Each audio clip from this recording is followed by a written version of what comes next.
Hi everyone, it's a bit windy, so I don't know how the audio is going to turn out, but I thought while I've got a bit of time, I'm going to record a leaf propagation video. I've had a couple of comments asking me to do more on leaf propagation, so this one should have got the name tag out beforehand. That's who we've got. I always write the price that I pay for things on the label. I think these have dropped in price now. I don't know. But this is my variegated one. And I am going to, actually that's a nicer view there. I'm going to take some leaves off it. And you're probably thinking, oh, I've heard people say that, you can't propagate variegated plants from leaf. Yeah, that's true. It can be hard. But this one does quite well. So these are some leaf propagations here. I've got three babies here that I actually propagated from leaf. They don't look very variegated now. I mean, you can see a little bit of variegation in this one because they're quite happy, but they all are variegated. This is a very strange variegation. Yeah, I don't quite know how to describe it. Like, you might think that the variegation is gone, and then all of a sudden the variegation is back. So it's different. But anyway, so I'm just going to, should I bring you guys down to my level? Hold on. Let me have a look at what I can do here. Let me just stop the video. I don't know how much better that is, but I am going to take this leaf. So what I do is, I hope you can see with my hand, I gently twist side to side. And then once I feel it's loose, I do one whole twist. And when you're taking off a leaf, got to make sure it has this little node. Because if you just tear the leaf and you rip this much off of the plant, or the leaf, sorry, your leaf won't propagate. It needs this little node. I'm not too into the scientific sides of things, so I can't really tell you why, but having this part of the leaf is super important.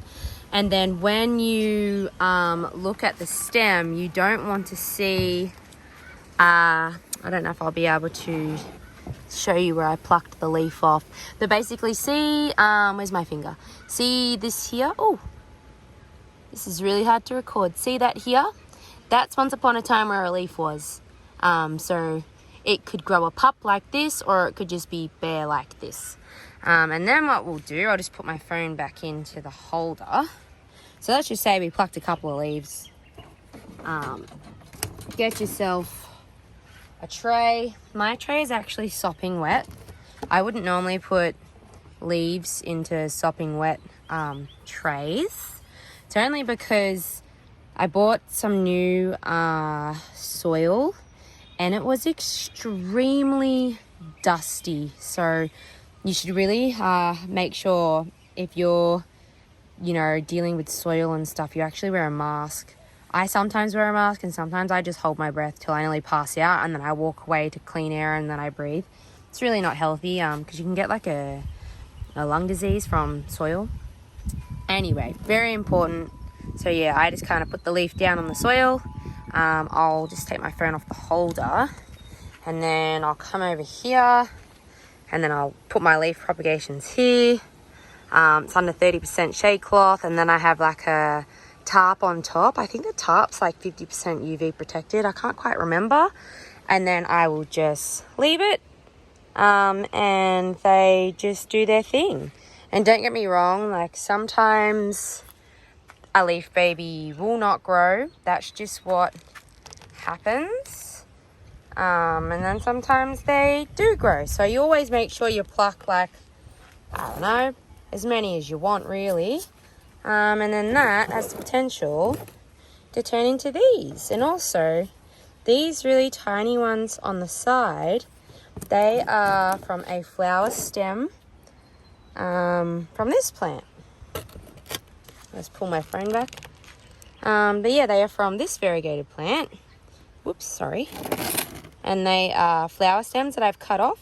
And then I've plucked all these ones off. And then they have grown into these. I can't quite tell if they're variegated or not yet. I think some of them are. I guess when they're a lot bigger, I'll do like an update on them. But yeah, that's just how I do my leaf propagations. You never want to put them in the sun. The sun will cook them. I guess you don't really want them in too much of a shady spot. I mean, if you got a spot like under a tree, I guess, like with a bit of, they get like a little bit of morning sun and then they're covered for the rest of the day, that would probably be really helpful as well. But yeah, you never ever want to put them in the blaring sun. I mean, it might be okay in winter because the sun's not as strong. I mean, I don't know what it's like in the rest of the world because I'm in Australia, so our sun's really strong in summer and spring. But yeah, and then when my babies start growing like this, when I water them, sometimes I'll treat them to some food. I'll just slowly pan over this side. So I'll use some power feed. It's just like a seaweed tonic. See, it's got fish, compost, and seaweed. It's also a bit of a soil conditioner. I'm just reading that now. Where's my other one? And then I've got this one here. This helps the soil. If the soil's been for too long, this helps bring the soil back to health. So that's also like another seaweed sort of thing. And then hopefully that helps my little babies grow strong roots. Sometimes the plants can be weak and they just die. If they die, don't be sad. That's just the weak ones getting themselves out of the way for the better ones. This plant here, I bought as Pink Bunny. Let me just tell you, terrible plant. The mother plant rotted. And then I got some babies from it. And then even the babies grow to a certain size like this. And then they rot. And then the process starts all over again. Then those babies' leaves grow a baby. And then they'll probably rot as well. But yeah, terrible plant. Waste of $20. It was a really beautiful plant too. It was such a shame. It was like it looked like a lavender pebbles cross snow peach. So let's go and have a look at a lavender pebbles cross snow peach. Hold on, I'm trying to see if I can grab a lavender pebbles. So this is a snow peach. See how she's really powdery. And then if I go over here, here we go. And here's a lavender pebbles. She's not as powdery, but she's got like more of the pinky purple tones. It was like a cross between the two. So not as farinery, not as powdery as a snow peach, but not as pink as a lavender pebbles. And it was like the perfect cross. It's a really, really pretty plant. So I'm hoping eventually I can get at least one of them to make it to adulthood without dying. Absolute shame. What else we got to talk about? Oh, I'm getting a phone call, so I'll end the video here. Bye, guys.